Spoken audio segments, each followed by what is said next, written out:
दोस्तों, वैद्य जो शब्द है वो निकलता है विद्या से। वैद्य वर्ड कम्स फ्रॉम विद्या। आज हमारे साथ जो गेस्ट हैं वो पेशे से एक वैद्य हैं, 40 सालों से प्रैक्टिस कर रहे हैं और बहुत अच्छा कर रहे हैं हमारे लिए, हमारे देश के लिए। आइए उनसे मिलते हैं। बहुत बहुत स्वागत है राजेश जी आपका हमारे पॉडकास्ट में। धन्यवाद, नमस्कार। राजेश जी, कैसे शुरुआत हुई इस चीज की, आप पहले हमें ये बताइए। एक हिमाचल जैसी जगह से आप आते हैं, पहाड़ों से आप आते हैं और एक बहुत अच्छा कार्य कर रहे हैं, लोगों की लाइफ को बहुत अच्छा बना रहे हैं। कैसे शुरुआत होती है सर? मुझे कई लोगों ने ये प्रश्न किया, तो सोचते सोचते एक दिन मुझे अचानक याद आया, जब मैं 18 साल का था सन 68 में। जी। तब मैं विस्तारक गया आरएसएस का। छुट्टियाँ थी स्कूल की, तो मैं विस्तारक गया 1 महीने के लिए। तो मुझे डॉक्टर विजय मोहन सिंघा, एक बड़े वहाँ के वरिष्ठ सोलन के होम्योपैथ, उन्होंने मुझे एक किताब दे दी, बॉरिक बैक्टीरिया मेडिका, हिंदी में। तो मैं ले गया, 700-800 पेज की किताब होगी। उसको मैंने पढ़ना शुरू किया, तो पढ़ने का मुझे खूब शौक था, नावल-वावल और कुछ भी पढ़ता रहता था। वो पढ़ा तो पढ़ते मुझे ऐसा लगा, ये जो दवाई मैं पढ़ रहा हूँ, ये तो उसकी दवाई है। उसमें पर्सनैलिटी की डिस्क्रिप्शन होती है ना होम्योपैथी में। जी। तो बस उस दिन से मेरी शुरुआत, मुझे ऐसा लगता है, उसी दिन हुई। उसके बाद फिर बीमारियाँ बीमारियाँ जो मेरी थी उनको ठीक करने में, फिर शादी हुई तो पत्नी भी पूरे देह में बीमारियाँ लेकर आई। जी। तो उनका इलाज 14-15 साल करते रहे। ऐसे करते करते मित्र दोस्तों का सब करते करते, और सन 10 में ये स्थिति आ गई कि जो बहुत सीनियर डॉक्टर ने मुझे कहा, रिसर्च पेपर लिखो प्रिवेंटिव कार्डियोलॉजी पे। तो मुझे कहा आता है पेपर लिखना, कि जी। आप लिखो, उन्होंने बार बार कहा। जब उन्होंने काफ़ी मुझे प्रोत्साहित किया तो मैंने लिखा और भेज दिया जी। आयुष डिपार्टमेंट को। उनका एक सेमिनार था प्रिवेंटिव कार्डियोलॉजी पर, जी। मैंने भेजा, हिंदी में भेजा। मुझे तो 1% भी उम्मीद नहीं थी कि होगा। और दूसरे या तीसरे दिन मुझे ईमेल आ गया, your paper has been accepted for the publication. अरे वाह। मेरे जीवन का पहला एक ऐसा वो था। डॉक्टर राकेश पंडित जी, जो आजकल आरोग्य भारती के अखिल भारतीय अध्यक्ष हैं, वो तब ओएसडी थे हिमाचल के, उन्होंने मुझे प्रेरित किया। जी। तो उनके कारण मैं इस तरफ पूरी तरह से लग गया, और तब से लेकर ये यात्रा चल रही है। बहुत बढ़िया वैद्य जी। और आपकी ये यात्रा ऐसे ही चलती रहे। वैद्य जी, आप हमारी ऑडियंस को बता रहे थे कि आपने कार्डियोलॉजी पे कुछ रिसर्च पेपर लिखे थे जो कि पब्लिश हुए हैं। वो आप थोड़ा सा बताइए। वो 8 पेज का एक ही पेपर था प्रिवेंटिव कार्डियोलॉजी पे। तो उसमें हमने, किसी ने भी जो नहीं लिखा कि हार्ट फेलियर के, कार्डियक प्रॉब्लम के कारण क्या है, हमने उन कारणों को पूरा संकलित किया और बताया कि आप ये चीज़ें जो कर रहे हैं, इससे आपका हार्ट फेल हो रहा है, किडनी फेल हो रहा है, लीवर फेल हो रही है। वो सारे कारण हमने लिखे, तो उनको बहुत पसंद आए। इस अप्रोच से किसी ने कभी सोचा ही नहीं था। जी। आज तक वो इक्का दुक्का चीज़ें बताते थे, तो हमने पूरा बता दिया उनसे, शुरू से आखिर तक, यहाँ यहाँ आप गलतियाँ कर रहे हैं, तो लंबा विषय है। जी। तो इस पे फिर कभी हार्ट पे करेंगे पॉडकास्ट, तो बताएंगे। जी। जी वैद्य जी। वैद्य जी, आजकल जो हम समस्याएं देखते हैं यंग जनरेशन्स में, हम्म, यंग जनरेशन में आजकल सबसे बड़ी समस्या आती है, लोग हेयर फॉल से बहुत ज़्यादा जूझ रहे हैं। लोगों के पास स्किन इश्यूज बहुत सारे हैं। लोगों के पास गट हेल्थ में कोई ऐसी चीज़ें हैं जो आपके गट के लिए, आपकी पूरी बॉडी के लिए खराब हैं। तो हम आज इस पॉडकास्ट में उसके लिए विशेष चर्चा करने वाले हैं। सबसे पहले हम एक टॉपिक ले लेते हैं, हेयर फॉल। हेयर में fungal infections, hair fall, hair greying, hair whiteness, इन चीजों को कैसे प्रिवेंट करता है आयुर्वेद? आप शुरू में संकेत तो दे चुके हैं कि आहार, हम सुपरमार्केट में जाते हैं, खरीद के लिए आते हैं, वो संकेत तो आपने कर दिया है। तो यहाँ एक बहुत मज़ेदार बात है, जो मॉडर्न मेडिकल साइंस है, इसमें बालों का डॉक्टर अलग हो सकता है, हड्डियों का डॉक्टर अलग, किडनी का अलग, लीवर का अलग, हार्ट का अलग, हर ऑर्गन का डॉक्टर अलग अलग होता है। वो हर चीज़ को टुकड़ों में तोड़ तोड़ कर देखना, ये पश्चिमी सभ्यता का एक हिस्सा है। जी। टुकड़ों में हॉलिस्टिक अप्रोच उनकी नहीं है। भारत जो है, आप बताइए, ये अप्रोच ठीक है तो वो अप्रोच है। तो ये आदमी का शरीर है, पूरे शरीर के जो है कहीं पे उसका सूत्र तो एक ही होना चाहिए स्वस्थ होने का। अब अगर उसका गट, आपने कहा गट खराब है, जी उसका हार्ट भी खराब हो सकता है, बाल भी खराब होंगे, आंखें भी खराब होंगी, लीवर किडनी सब खराब होंगे। जड़ का है, गट में है। जी तो ये होलिस्टिक अप्रोच, एकात्मक सोच, ये भारत की हर विषय में है। जो अध्यात्म का विषय हो, चाहे जीवन दर्शन का विषय हो, चाहे चिकित्सा का विषय हो, ये भारत की सोच है। टुकड़ों में चीज़ों को नहीं देखना, टुकड़ों में समझकर उसके मूल में एक ही तत्व है। जो मनुष्य है, बाल उसी पे तो है, उसके गट ही खराब है तो बाल कैसे ठीक होंगे?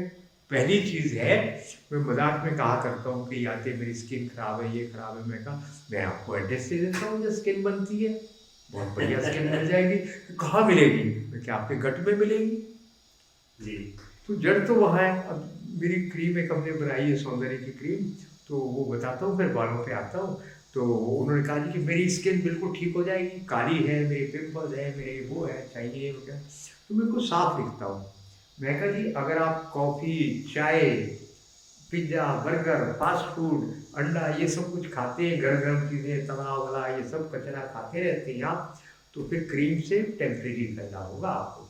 परमानेंट कैसे ठीक हो जाएगी? पेट में आप एसिड दिन रात बना रहे हैं, कॉफ़ी, चाय और आइसक्रीम खाने के बाद खाकर सब कुछ सड़ रहा है, आप कह रहे हैं स्किन ग्लो करने लग जाए, कैसे ग्लो करेगी? ये एसिडिक चीज़ें, एसिड को बढ़ाने वाली चीज़ें बंद करो, फिर स्किन उस पर कमाल देखो। हमारी क्रीम का जो ग्लो आया वो परमानेंट होगा। जी तो इसी तरह बालों का भी है। पहला मामला, आप पेट में तो कचरा डाल रहे हैं, जी बालों को पूरी खुराक नहीं मिल रही है, उसके ऊपर फिर आप क्या कर रहे हैं? कंपनियों के प्रचार से प्रभावित होकर 200, 500, 700 रुपये का शैम्पू लगा रहे हैं। जी जब बाल झड़ने शुरू होते हैं, फिर 5-5 हज़ार रुपये की दवाइयाँ आप लाते हैं डर्मेटोलॉजिस्ट से, एक्सपर्ट से लाते हैं, वो लगाते हैं, फायदा कभी नहीं होता, केवल पैसे खर्च होते हैं, कोई ठीक नहीं होता है, सबको वो सब चला जाता है। तो अगर आपको ठीक करना है तो केमिकल वाले शैम्पू बंद करो, आहार ठीक करो, फिर बाल नहीं, खाल भी ठीक हो जाएगी, शरीर पूरा ठीक होगा, सब कुछ ठीक होगा। आप कहें कि मैं पेट में तो डस्टबिन बनाकर रखूँ, इसमें कुछ भी कचरा डालता रहूँ और मेरे बाकी ऑर्गन ठीक रहे, नहीं हो सकता, कोई कंप्रोमाइज़ नहीं। अभी मैं 4 पेशेंट देख कर आया हूँ, तो उसमें से 2 महिलाएं थी, दोनों चाहे कैसे छोड़े, ठीक है मुझको छोड़ो, जी आपका इलाज तो नहीं होगा।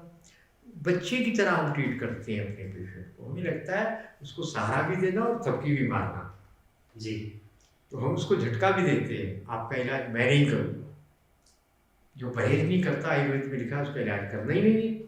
जी तो मैंने कहा नहीं, फिर उन्होंने कंप्रोमाइज़ किया कि नहीं, इलाज तो आप ही से करवाना है, छोड़ देंगे चाहे। मैं कहा इससे भी मुश्किल काम, वो क्या, डाई कलर बंद करो। वो औरत को तो ऐसा लगता है विस्फोट, डाई कलर बंद है ना। अगर उसके बाल सफ़ेद होंगे तो पति तलाक दे देगा, शादी ब्याह में आने पे उसको बैन लग जाएगा, है ना, उसका जीना दूभर हो जाएगा। अगर बाल सफ़ेद होंगे, सफ़ेद बाल की औरतों को भारत में जो है जेल में बंद किया हुआ है सबको, बाहर तो रह ही नहीं सकती है ना। ऐसा बन गया क्या दिमाग घूम गया है। अरे तुम्हारी 60 साल उम्र होगी, बाल तो सफ़ेद होंगे। मेरी पत्नी भी डाई कलर लगाती थी, बीपी बढ़ा रहता था, दिन रात झगड़े करती थी और मुसीबत बन गई थी, बताना नहीं उसको जाकर आपने। जी उसका हमने नमक बदला, डाई कलर बंद किया, उसने, उसको सद्बुद्धि आ गई।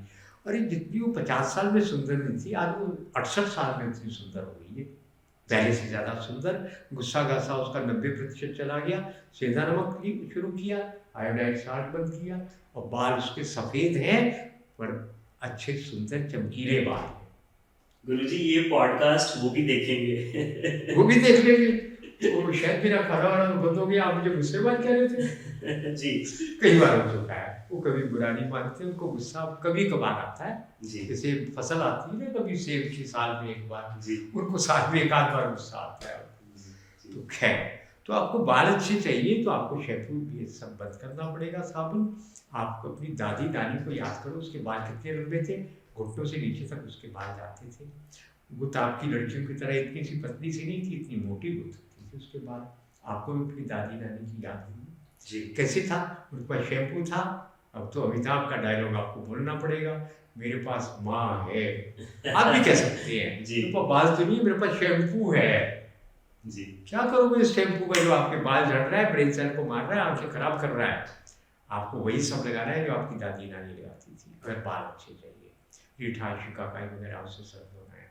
अब तो एक और चीज़ भी आ गई है ना, यूट्यूब में जाइए, उसमें लिखिए वैद्य राजेश कपूर, वहाँ पे लिखिए एंजाइम जी या किसी का भी देख लो एंजाइम यूट्यूब में, वो बनाओ, उससे सर धो, 5-4 दिन में 2-3 दिन में बाल रेशम बन जाएंगे और सर में जितना जहर डाला है ना सब निकल जाएगा, बाल लंबे हो जाएंगे।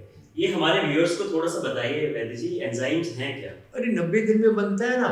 1 किलो गुड़ ले लिया, 3 किलो को भी वनस्पति पदार्थ ले लिए, नींबू के छिलके, संतरा वंतरा वो सब, 3 किलो वो ले लिए, 10 लीटर पानी, 10 किलो छोड़ी, एयर टाइट प्लास्टिक की बोतल में डाल दो, जो कैंप आती है आपकी वो है, आरओ की बोतल आती है 20 लीटर की, 1-3-10, 1 किलो, 3 किलो, 10 किलो जी, 1 किलो गुड़, फिर से बता दूं, 3 किलो आपका वेजिटेबल मटेरियल जो भी है वो डाला, 10 लीटर पानी डाला, एयर टाइट करके रख दिया और उसको हमेशा बोतल को प्रेस करके देखो। जब उसमें बहुत टाइट हो जाए तो ढक्कन को थोड़ा सा खोलना, गैस निकल जाए, फिर एयर टाइट। वो एनारोबिक है, एरोबिक नहीं है, यानी ऑक्सीजन उसमें जाएगा तो सड़ जाएगा जी। पर बस 2-2, 3-3 दिन बाद उसकी गैस निकालते रहो, 90 दिन में तैयार हो गया जी। 1 महीने बाद तो आप 15 दिन बाद भी गैस निकालो तो चलेगी। उसके बाद उसको छान कर आप प्लास्टिक की बोतलों में भर लो, एंजाइम बन गया जी। मेरा बेटा एंजाइम बनाता है, बेचता है। वो बेचता था पहले 1000 रुपये किलो, अब बेचता है वो 1500 रुपये किलो जी। और बनता कितने का जानते हैं आप? मैं सबको सिखाता हूँ, मत खरीदो उससे। आप खरीद रहे हैं तो घर में बनाओ, अगर आपके पास पैसा, समय की कमी है, पैसा है तो उससे लो 1500 रुपये किलो, 300 रुपये का 200 ml, घर में बनाओगे तो 10 रुपये लीटर जी। 150 गुना का फर्क पड़ेगा। आप बना लो, इसको यूज़ करो। आटा गूंदो तो उसमें डालो 10-20 बूंदे, पानी पियो तो 5 बूंदे, सब्जी दाल बनाओ तो उसमें 5-7 बूंदे। अरे जहर उसकी बहुत ऑलमोस्ट ख़त्म हो जाएंगे। आप जो रोज़ जहर खा रहे हो निकल जाएंगे। यहाँ तो लोग पूछते साइड इफेक्ट होते हैं आपकी दवाई के? मैं कहता हूँ हाँ होते। अरे आपकी दवाई के भी साइड इफेक्ट है? मैं कहा हाँ वो तो है। क्या होगा? मैं क्या, एक बीमारी का इलाज करोगे 4 बीमारियाँ ठीक हो जाएगी जी। और ये आपने ब्रह्म रसायन इसका एंजाइम जो हमने बनाया, इसको आप आटा गूंदने में, पानी पीने में, सब्जी बनाने में, हर जगह डालो 5-10 बूंदे। पौधों में भी डालो। 1 लीटर में कितना डालोगे? 1 ml 2 ml इस पौधों में डालेंगे, उसके केमिकल खत्म हो जाएंगे, पौधा ग्रोथ 3 दिन में ग्रोथ ज़्यादा हो जाएगी। अब आप बताओ, बाल भी हो गए, सब्जी भी होगी, दाल भी होगी आपकी ठीक, और डैंड्रफ है वो 4 दिन में डैंड्रफ चला जाएगा इसको लगाने से। जी। जो आप जीवन भर जो दवाइयाँ खाते रहते हैं जी। वो साइड इफेक्ट, ये है आयुर्वेदिक साइड इफेक्ट। जी। तो बालों के बहाने कितना कुछ हो जाएगा। जी। बेसिकली वैद्य जी, ये जो रेमेडी आपने बताई हमें, ये हमारे गट लेवल पे जाके वर्क करती है, जिससे हमारा सिस्टम थोड़ा इम्प्रूव होता है। गट जो है केवल पेट में बैक्टीरिया थोड़ी बनता है जी। आपके स्किन के ऊपर जब आप साबुन से नहाते हैं, बच्चा जब पैदा होता है तो उसके अरबों बैक्टीरिया स्किन के ऊपर होते हैं। जी। तो माँ के पेट में उसके शरीर के ऊपर जो तरल लगा रहता है उसमें अरबों बैक्टीरिया 2-3 घंटे में अंदर जाती हैं वो। जी। अब तो यूरोप अमेरिका में, जहाँ पे बहुत समझ आ गई है लोगों को, बच्चे का जन्म हुआ उसको सीधे माँ के पेट पे रख देती है, नहलाते नहीं है, तौलिए से पोंछते नहीं है, ताकि वो पूरा बैक्टीरिया अंदर जाए, जीवन भर उसकी इम्यूनिटी बनी रहेगी। जी। और हमारे डॉक्टर क्या कर रहे हैं, वो बच्चे को मारने का पक्का प्रबंध कर देते हैं, तुरंत उसको नहला देते हैं एंटीबायोटिक से। जी। तो बच्चे का तो कभी इम्यूनिटी बनेगी नहीं है, बैक्टीरिया से बननी है। उसके बाद जीवन भर आपके शरीर के ऊपर बैक्टीरिया सर्वाइव करता है। जी। आप जब साबुन से, स्ट्रॉन्ग साबुन से धोते हैं, नहाते हैं, तो बैक्टीरिया तो मर गया। तो मैं आजकल कहा करता हूँ कि कलयुग के लोग बहुत सज्जन हैं, भगवान को अपनी मृत्यु का दोष नहीं देना चाहते। इन्होंने क्या कर रखा हुआ है, यमराज जी आप आराम करो, अपना प्रबंध हम अपने आप करेंगे, हम अपने खर्चे पर मरेंगे। जी। जहर, टूथपेस्ट, जहरीला साबुन, शैम्पू, खाना पीना अपने खर्चे पर। क्या हो रहा है ये? आप अपने आप को स्वयं मार रहे हैं, अपने खर्चे पर अपने परिवार को मार रहे हैं। ये मैं बार बार कहता हूँ। क्यों कहता हूँ? थोड़ा दुख होता है ना आप लोगों को लेकर, इसलिए कहता हूँ मैं। आप लोगों को बहुत बुरी तरह बेवकूफ़ बनाया गया है और आपके दिमाग में प्रोग्रामिंग डाल दी है, तो सब करो जो गलत गलत है। जी। ये है मीडिया का कमाल। आज का रावण आज राक्षसों को लेकर, हथियारों को लेकर आपको मारने नहीं आता है, मीडिया के द्वारा आपके दिमाग को समाप्त कर देता है। जी वो कहा है ना, जाको राम जी जाको दारुण दुख देही, ताकि बुद्धि पहले हर देही। अब कहना पड़ेगा रावण जाको दारुण दुख देही, ताकि बुद्धि पहले हर देही। जी आपकी बुद्धि रावण ने हर ली है। अब आप वो सब कुछ करते हैं जिससे आपकी मृत्यु जल्दी हो जाए और एक दिन भी आप दवाई के बिना ना जी सके। ये है कलयुग का रावण, जो बिना हथियारों के आपको मार रहा है। मैं घर छोड़ के इसलिए निकला हूँ, भाई जागो, जी निकलो इस जंजाल से, जाल से बाहर निकलो। क्या जरूरत है एंजाइम से आपके शरीर पे मालिश करो। हमारे कईयों को सोराइसिस ठीक हो गया, जी कुछ लोगों का इनिशियल स्टेज में ल्यूकोडर्मा, जी फुलबेरी शुरुआत, वो ठीक हो गई। ये फौजी का नागालैंड से आया मैसेज, मैं तो पूरा ठीक हो गया जी, मेरी टांगों के ऊपर फुलबेरी थी, मैंने एंजाइम लगाया, ठीक हो गया जी 8-10 दिन में। सोराइसिस कभी जीवन में ठीक होता है, वो ठीक हो गया। अरे आप करो तो सही, शुरुआत तो करो। पर ऐसी भी कोई बात नहीं, लाखों ने करोड़ों लोगों ने शुरुआत कर दी, जी है ना। मुझे किसी मित्र ने बताया और मुझे लगा ये ठीक तो कह रहा है। मैं कहा हम तो लगे हुए हैं, पता नहीं क्या होगा। आप अपने जीवन को चलो कहाँ किसी काम में तो लगाना है ना, तो एक मिशन में लगे हुए हैं हम तो। कहते गुरुजी ऐसा नहीं है, हो रहा है, आप बताओ। वो जो पिज्जा और कोक की बोतल पड़े हुए जगह जगह लोग खड़े नजर आते थे, नौजवान लड़के लड़कियां, कहीं है तो नहीं है। कहती है अंडरकरंट चल रहा है, बदल रहा है सब कुछ। हम जैसे अनेक लोग लगे हुए हैं, ये युवा पीढ़ी बदल रही है, इसलिए हमें बड़ा उत्साह है, बड़ी आशा है हम लोगों को कि भारत बदलेगा। ये मोदी जी के आने के बाद सचमुच जी भारत का भाग्योदय हो रहा है। आप इस जाल से बाहर निकलिए। जी जो कुछ ये कह रहे हैं एक्सपर्ट्स, आपको एक्सपर्ट के चक्कर में मत पड़ना। जी जितने फिल्म इंडस्ट्री के लोग हैं, पंजाब के बाद अगर सबसे ज़्यादा कैंसर कहीं होता है तो आप देख लो फिल्म इंडस्ट्री में होता है। वहाँ पे डाइटिशियन 5-5, 10-10 लाख रुपया लेते हैं डाइट बताने का, और डाइट को बताने के बाद क्या होता है, कैंसर। जी क्या जरूरत है, आपके बुजुर्गों ने जो कहा है ना वो खाओ। जी इसलिए थोड़ा लंबा हो गया, आपके प्रश्न आगे लेते हैं। नहीं गुरुजी, ये मजा आ रहा है सुनने में। एक आप बता रहे हैं कि आजकल मार्केट में ऐसी चीजें हैं जिससे कार्सिनोजेनिक बैक्टीरियाज हमारे अंदर प्रवेश करते हैं, जिससे कैंसर होता है। हाँ, कैंसर एक बहुत बड़ी समस्या है हमारे लिए और आगे आने वाली जनरेशन के लिए। हम इसको कैसे प्रिवेंट कर सकते हैं? इसके लिए मैं आपको एक सूत्र दे देता हूँ ना। जो चीज़ें जितनी मुश्किल नज़र आती हैं, जितनी दिखाई जाती हैं, जितनी बनाई जाती हैं, उतनी मुश्किल होती नहीं है। जी कैंसर केवल 2 कारण से होता है। अभी मैं एक बहुत बड़ी भारत का कोई है, भारत का सबसे ज़्यादा पॉल्यूटेड शहर है, वहाँ पे हम कुछ काम करने गए थे। तो वहाँ पे एक जो लैब है, उसके जो इंचार्ज थे, जी उनको मैंने अपनी ये थ्योरी बताई। कहते बिल्कुल ठीक कह रहे हैं आप, ऐसे ही है। जी मेरी थ्योरी नहीं, यही सही है। क्या कैंसर कहाँ होता है? जहाँ पे सड़न हो। जी सड़न कहाँ होती है? जहाँ पे ऑक्सीजन ना हो। जी जहाँ ऑक्सीजन नहीं होती वहाँ क्या होता है? जहाँ सड़न होती है वहाँ क्या होता है? वहाँ एसिटिक एटमोसफियर होता है। तो सीधी सी बात है, जहाँ पे अम्लीय वातावरण होगा, ऑक्सीजन होगा नहीं, वहाँ पे सड़न शुरू हो जाएगी, कैंसर बन जाएगा, आर्टरी ब्लॉकेज हो जाएगी और आपकी किडनी फेल होगी, लीवर फेल होगा, आर्टरी ब्लॉकेज हो जाएगी। हुआ क्या है? अरे आपको ब्लड एसिडिक हो गया। उसको एसिडिक बनाने में क्या किया आपने? बड़ी मेहनत की, दिन भर में 4-4, 5-5, 6-6 कप चाय पिए। कितना सेक्रीफाइस है आप लोगों का। अपना जीवन देने के लिए आप चाय कंपनी को समृद्ध बना रहे हैं और भगवान को दिए उस शरीर को समाप्त कर रहे हैं। खाने के बाद आप कोल्ड ड्रिंक लेते हैं, गर्म तवे के ऊपर पानी ठंडा डाल दो, धीरे धीरे तवा गल जाएगा।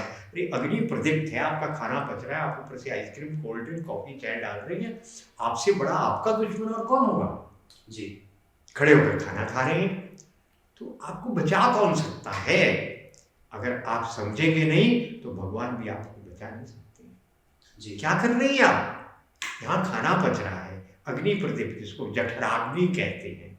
एंजाइम पूरे लीवर से आई है, पाचक रस आ रहे हैं, उसको पचाने का काम कर रही है। ऊपर से आपने बर्फ डाल दी, आइसक्रीम खा ली और स्टेटस सिंबल से जोड़ दिया इसको।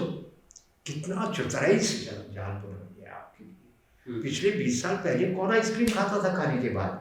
जी 20-25 साल में गरीब पीएम भी और एक अरबपति बिजनेसमैन भी शादी के बाद, पार्टी के बाद डेजर्ट में मीठे में क्या आएगा? आइसक्रीम आएगी। और अगर नहीं आई है तो आप तो पिछड़े हुए हैं। बात तो ठीक है, जो लोग लंबी उम्र जीना चाहते हैं, जल्दी मरना नहीं चाहते, तो पिछड़े हुए हैं। जो अपने आप को जल्दी मारना चाहते हैं और मर रहे हैं, जी बीमार दिन रात होते हैं, ज़्यादा से ज़्यादा गोलियाँ खा कर जी रहे हैं, खाना पचता नहीं है, जीवन दुभर हुआ है, नर्क बना हुआ है। आप लोग तो बहुत विकसित हैं। अरे भाई संभल जाओ, रुक जाओ। मुझे पता है आपको ये बात जैसे बंदूक की गोली अंदर उतरती है, अगर मेरी बात में सच्चाई है, आपके दिल में मेरी बात गहराई से उतर रही बिल्कुल होगी। समझो। जी गुरुजी, सही कह रहे हैं आप, बट एक हेल्दी लाइफस्टाइल, इंसान सुबह उठता है, ब्रेकफास्ट करता है, लंच करता है, डिनर करता है, एक हेल्दी लाइफस्टाइल को, एक हेल्दी ईटिंग को कैसे डिस्क्राइब करें हम, जिससे हम इन चीजों से बचे रहें? केवल खाने से भी ऊपर एक चीज़ है, वो है थॉट प्रोसेस। जी तो उसके लिए एफर्मेशन सुबह उठते ही मैं बहुत प्रसन्न हूँ, मैं बहुत संतुष्ट हूँ, मैं बहुत समृद्ध हूँ, ढेर लगे हैं मेरे पास पैसे के। ऐसे 10-12 बार ये तीनों बातें कहो और कहने के बाद प्रसन्न मन से ईश्वर को प्रार्थना करो, प्रभु कृपा करना, गुरुजनों को सबको प्रणाम करो, अगर प्रभु कृपा से आपके आस्था है इन शक्तियों के ऊपर। और उसके बाद धरती माता को स्पर्श करो, कराग्रे वस्ते लक्ष्मी कर्मते सरस्वती, मंत्र बोलो और अपने काम में लग जाओ। पहला काम। उसके बाद उठकर पीतल के बर्तन का पानी पियो। जी मैं मिट्टी का क्यों नहीं कह रहा हूँ, गर्मियों में चलेगा, और लाल मिट्टी जहरीली नहीं है, अमेरिका से आया हुआ जहर कुमार ने उसमें नहीं डाला है, जी है ना। मिट्टी भी तो अच्छी हो, बट मैले रंग की, एकदम रेड या एकदम ब्लैक, केमिकल है, जहर है। तो अच्छी मिट्टी का बर्तन ठंडा बहुत हो जाता है सर्दियों में, गुनगुना गर्म करके पीना पड़ेगा। पीतल का, वो भी बहुत ठंडा है, अगर हिमाचल में रहते हैं आप, ये बहुत सर्दी है, गुनगुना कर लो, बहुत ठंडा नहीं। तो सबसे पहले पानी पियो, घूंट घूंट करके बैठ कर। आपके पानी के साथ इन्फॉर्मेशन अंदर जाती है, स्वास्थ्य जा रहा है, शक्ति जा रही है, चूस चूस कर पानी पियो। 5 मिनट लगाओ पानी पीने में। जी दिशा का असर, करंट काम कर रहे हैं। आप अगर सूक्ष्म चीज़ों को नहीं समझोगे तो स्थूल शरीर में अटके रहोगे, तो कभी ठीक नहीं हो सकते आप। आपके काम नहीं बनेंगे जीवन में। अगर आपने छोटी चीज़ों पे काम शुरू किया तो बड़े काम भी हो जाएंगे। उत्तर या पूर्व दिशा में मुँह करके बैठ कर पानी पियो। जैसे शौचालय में बैठते हैं, ऐसे इंडियन फील्ड पे बैठते हैं, तो कुर्सी पे बैठ के पियो, घुटने खराब है। एक एक घूंट पीते जाओ, सोचो ताकत आ रही, आनंद आ रहा है, स्वास्थ्य आ रहा है, समृद्धि आ रही है पानी के साथ। जी आएगा ना, पानी में जीवन तो है, आपको पता होगा, नहीं है पता तो कौन से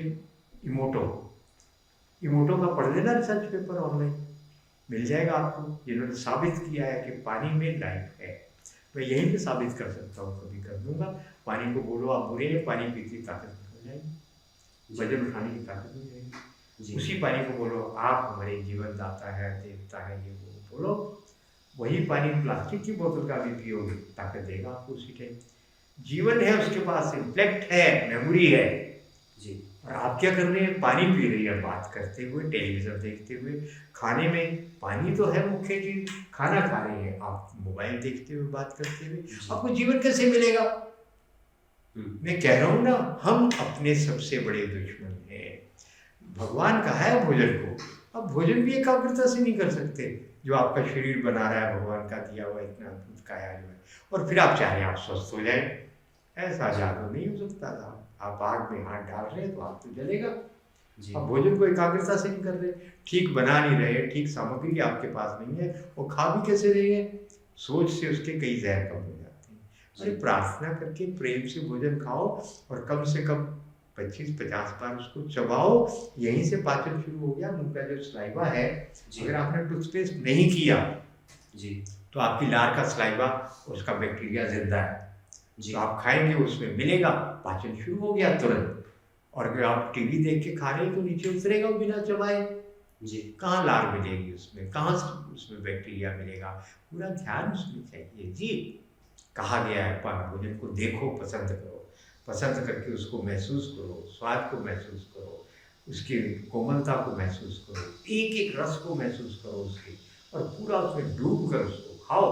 खाना खाओ तो खाना के अलावा आपके मन में और कुछ नहीं होना चाहिए, केवल और केवल भोजन, जी फिर वो आपका भजन बन जाएगा और आपको जीवन देगा। भोजन के बाद 15 मिनट फिर मानसिक शारीरिक काम नहीं करना है। जी आपका शरीर भोजन से तो बना, उसी को आप इतनी लापरवाही से ले रहे हैं, कैसे चलेगा?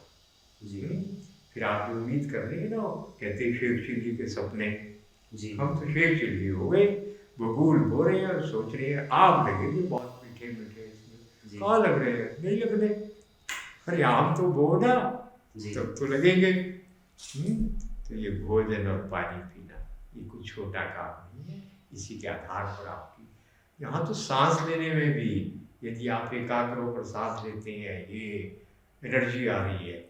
ऐसे बहुत लोग हैं, सैकड़ों में होंगे, जो जीवन में कभी भोजन नहीं करते, जी केवल सांस लेते हैं अच्छी तरह से। जी सिद्ध पुरुष है ऐसे, सूर्य के प्रकाश से जीवन लेके 100 150 200 200 300 साल भी जिंदा रहे, जी ऐसे भी महापुरुष है।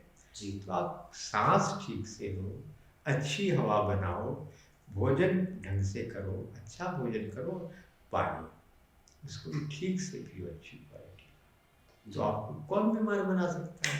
जी और अगर कोई कर ही दे बीमार, तो मैं आज आपको एक बहुत बड़ा रहस्य बता देता हूँ, जी बहुत बड़ा रहस्य।